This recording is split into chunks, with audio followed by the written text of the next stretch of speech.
The first power that you get is that your awareness becomes collectively conscious. That you can feel another person on your fingertips. That means you become absolutely aware. Like I went today to Mexico. And I could feel the whole country. I knew about it before, but my attention was not so deeply there. I could feel the whole country has a very bad left side problem. And the left side problem is affecting even this area. And the left side problem, you can feel it very clearly, that your left side becomes heavy and you feel the heat in all your centers. So you start feeling the atmosphere, the country, the people, an individual and yourself.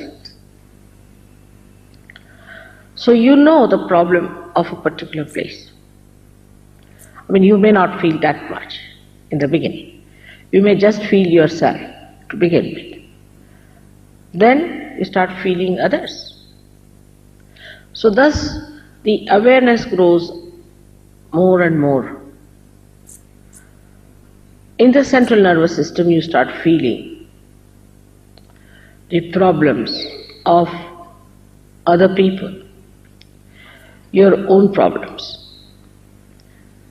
But it is not that you feel them as something which is painful or troublesome, but you feel them as little heat or sometimes little pain, very little, as if you are recording it like a barometer.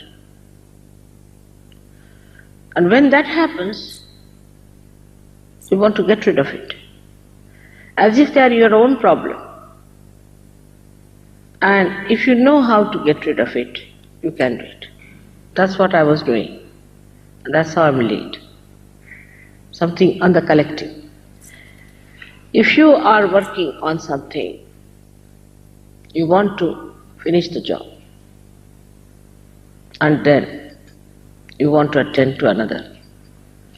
Don't want to leave something half done.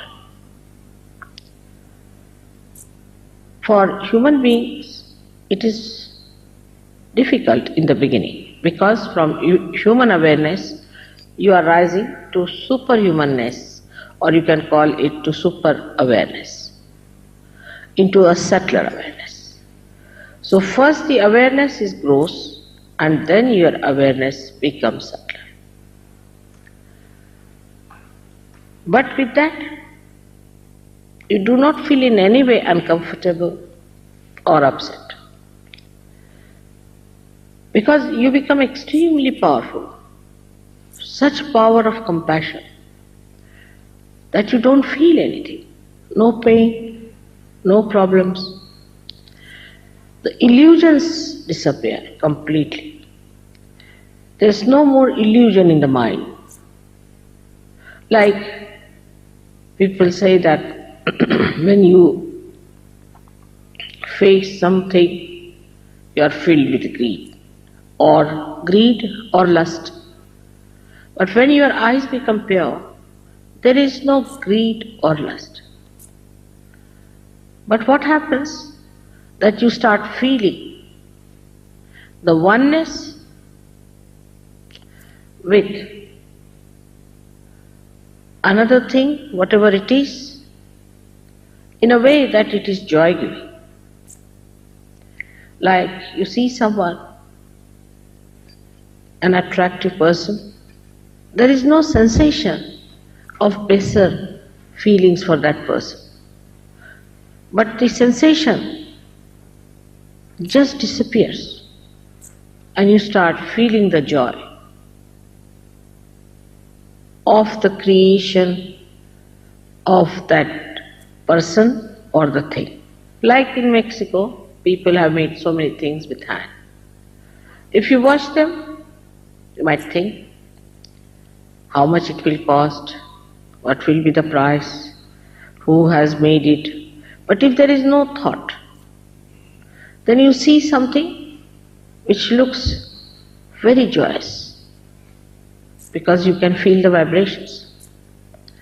And you know somebody has made it who might have been a realized soul, who might have been a very great devotee of God, might have been a person who must have thought that this is your creation, O God.